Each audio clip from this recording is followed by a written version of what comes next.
This is Euronews. We have a live event for you. US President Barack Obama has just begun talking at the climate change conference in Paris. He is talking about how important it is to tackle climate change. He said it is imperative from both an economic and security perspective. Let's listen in. We seek an agreement that gives businesses and investors the certainty that the global economy is on a firm path towards a low-carbon future, because that will spur the kind of investment that will be vital to combine reduced emissions with economic growth. And that's the goal, not just an agreement to roll back the pollution that threatens our planet, but an agreement that helps our economies grow and our people to thrive without condemning the next generation to a planet that is beyond its capacity to repair. Now, all of this will be hard. Getting 200 nations to agree on anything is hard. And I'm sure there will be moments over the next 2 weeks where progress seems stymied and everyone rushes to write that we are doomed. But I'm convinced that we're going to get big things done here. Keep in mind, nobody expected that 180 countries would show up in Paris with serious climate targets in hand. Nobody expected that the price of clean energy would fall as fast as it has, or that back in the United States, the solar industry would be creating jobs 10 times faster than the rest of the economy. Nobody expected that more than 150 of America's biggest companies would pledge their support to an ambitious Paris outcome, or that a couple of dozen of the world's wealthiest private citizens would join us here to pledge to invest unprecedented resources to bring clean energy technologies to market faster. What gives me confidence that progress is possible is somebody like Bill Gates, who I was with yesterday, understands that tackling climate change is not just a moral imperative, it's an opportunity. Without batting an eye, he said, we're just going to have to go ahead and invent some new technologies to tackle this challenge. That kind of optimism, that kind of sense that we can do what is necessary is infectious. And you tend to believe somebody like Bill when he says that we're going to get it done, since he's done some pretty remarkable things. And I believe that a successful 2 weeks here could give the world that same kind of optimism that the future is ours to shape. So, with that, I'm going to take a few questions. We'll start with Jerome Cartillier of AP. Where's Jerome? There he is. Good morning, Thank you, Mr. President. Yeah. For months now, you've been asking Mr. Putin to play basically a more constructive role in Syria, basically shifting from defending Assad to attacking ISIL. It appears your calls have not been heard. What's your strategy going forward? Well, I'm not sure that's true. The fact that the Vienna process is moving forward steadily, not conclusively, but steadily, I think is an indication that Mr. Putin recognizes there is not going to be a military resolution to the situation in Syria. The Russians now have been there for several weeks, over a month. And I think fair-minded reporters who've looked at the situation would say that the situation hasn't changed significantly. In the interim, Russia's lost a commercial passenger jet. You've seen another jet shot down. There have been losses in terms of Russian personnel. And I think Mr. Putin understands that with Afghanistan fresh in the memory, for him to simply get bogged down in a inconclusive Russian personnel. And I think Mr. Putin understands that with Afghanistan fresh in the memory, for him to simply get bogged down in a inconclusive and paralyzing civil conflict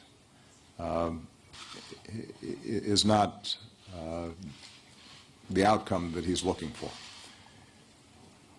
Now, where we continue to have an ongoing difference is not on the need for a political settlement. It's the issue of whether Mr. Assad can continue to serve as president while still bringing the civil war to an end. It's been my estimation for 5 years now that that's not possible. Regardless of how you feel about Mr. Assad, and I consider somebody who kills hundreds of thousands of his own people illegitimate, but regardless of the moral equation, as a practical matter, it is impossible for Mr. Assad to bring that country together and to bring all the parties into an inclusive government. It is possible, however, to preserve the Syrian state, to have an inclusive government in which the interests of the various groups inside of Syria are represented. And so as part of the Vienna process, you're going to see the opposition groups, the moderate opposition groups that exist within Syria, some of which, frankly, we don't have a lot in common with, but do represent significant factions inside of Syria. They'll be coming together in order for them to form at least a negotiating unit or process that can move Vienna forward. And we're going to just keep on working at this. And my hope and expectation is that that political track will move at the same time as we continue to apply greater and greater pressure on ISIL. And with the contributions that the French have made, the Germans have recently announced additional resources to the fight. The Brits have been steady partners in Iraq, and I think are now very interested in how they can expand their efforts to help deal with ISIL inside of Syria, with not just the cohesion of the coalition that the United States put together, but also the increasing intensity of our actions in the air and progressively on the ground.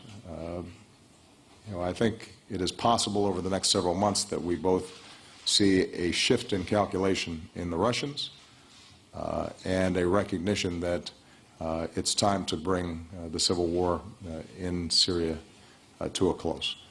It's not going to be easy. Too much blood has been shed. Too much infrastructure has been destroyed. Too many people have been displaced for us to anticipate that it will be a smooth transition. And ISIL is going to continue to be a deadly organization because of its social media, the resources that it has, and the networks of experienced fighters that it possesses. It's going to continue to be a serious threat for some time to come. But I'm confident that we are on the winning side of this, and that ultimately Russia is going to recognize the threat that ISIL poses to its country, to its people, is the most significant, and that they need to align themselves with those of us who are fighting ISIL. Justin Singh. Thanks, Mr. President. I guess I wanted to follow on that shift in calculation that you discussed in terms of President Putin. Did you receive assurances from either him or President Hollande, who said earlier this week that President Putin had told him he would only target jihadis and ISIS, that will be the focus of Russia's military campaign going forward? And then separately, I just wanted to ask about climate. The outstanding issue seems to be whether Republicans who have kind of voiced opposition to your agenda could somehow submarine funding for the Green Climate Fund. It's a pretty crucial part here. So I'm wondering both how you prevent that in the upcoming appropriations process, and if you're at all concerned about what Senator McConnell said earlier today or yesterday, that a future Republican president could undo what you're trying to accomplish here in Paris. First of all, on Mr. Putin, I don't expect that you're going to see a 180 turn on their strategy over the next several weeks. they have invested for years now in keeping Assad in power. Their presence there is predicated on propping him up. And so that's going to take some time for them to change how they think about the issue. And so long as they are aligned with the regime, a lot of Russian resources are still going to be targeted at opposition groups that ultimately are going to end up being part of an inclusive government that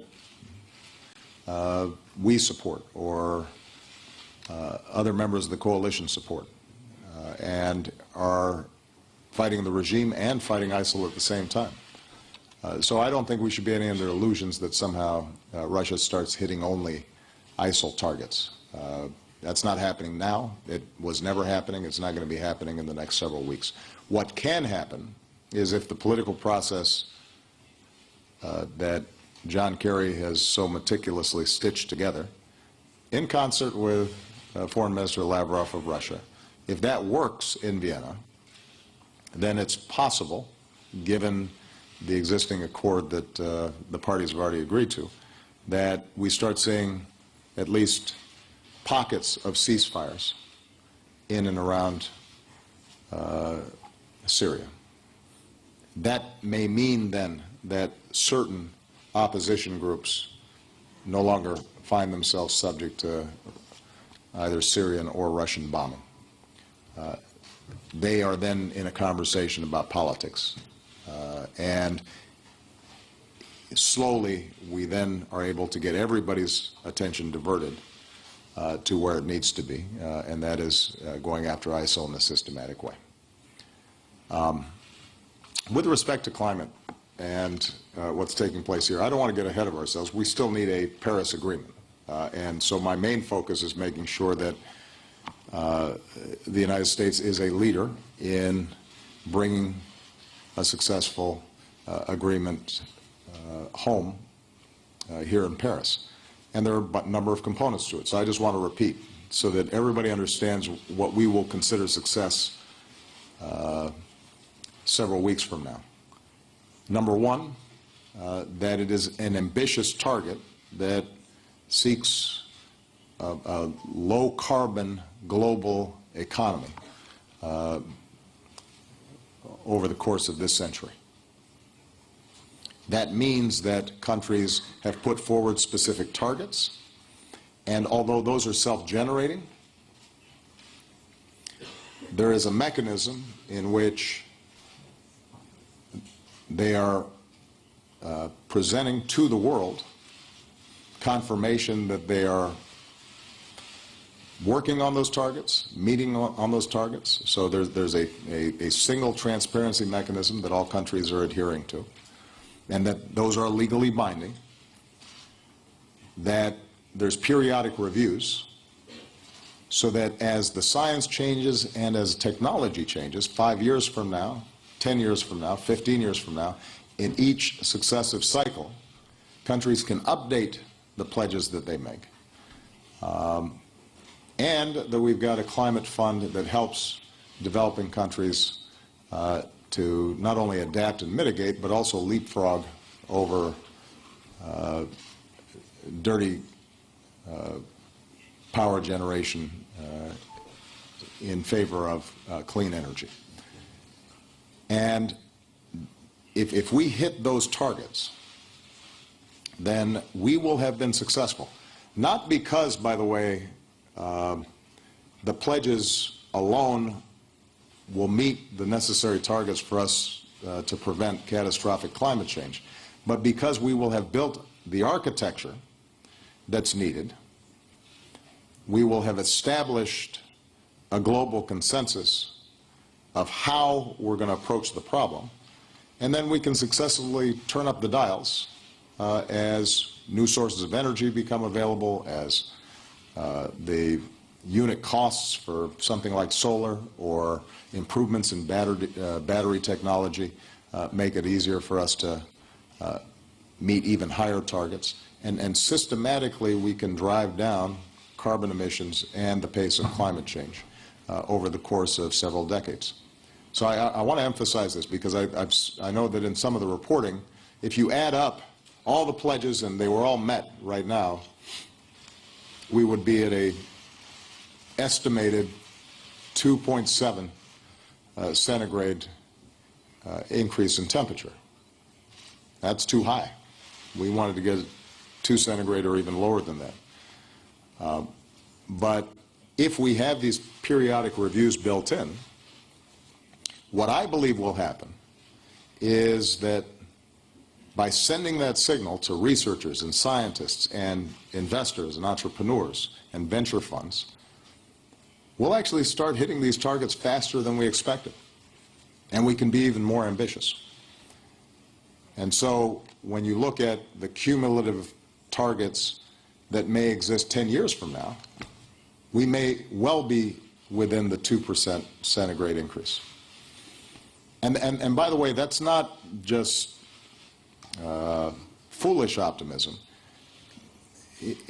When you look at the experience of the United States, for example, I came into office, I prioritized clean energy. I said we're going to double our clean energy production. Through the Recovery Act, we recognized that making these big investments were also good for the economy and helping us get out of recession and could create jobs. So we made a big investment. And it turned out that we met our goals a lot quicker than we expected. If you had asked me when I first came into office, my expectations for the price of solar-generated power versus traditional coal or other fossil fuel-generated power, I would say we would make some progress, but that solar would still require substantial subsidies in order to be economical. The cost of solar has gone down much faster than any of us would have predicted even 5 years ago. So the key here is to set up the structure so that we're sending signals all around the world. This is happening. We're not turning back. And the thing about human ingenuity, I was going to say American ingenuity, but there are other smart folks around too. Don't want to be too parochial about this. The thing about human ingenuity... You're watching a live coverage of the US President Barack Obama speaking in Paris on climate change and also on Syria. He said that the climate summit is looking for an ambitious target of a low-carbon global economy. Well, this is necessary. He's looking for an agreement that gives investors confidence and helps the economy grow without harming the planet beyond repair. It doesn't meet all the goals that we ultimately need to meet. Sends a signal. Obama says he is convinced that he will get big things done on climate change. Next on Euronews, the top stories we're following for you this hour. Thank you, Mr. President. One follow-up on the climate change issue.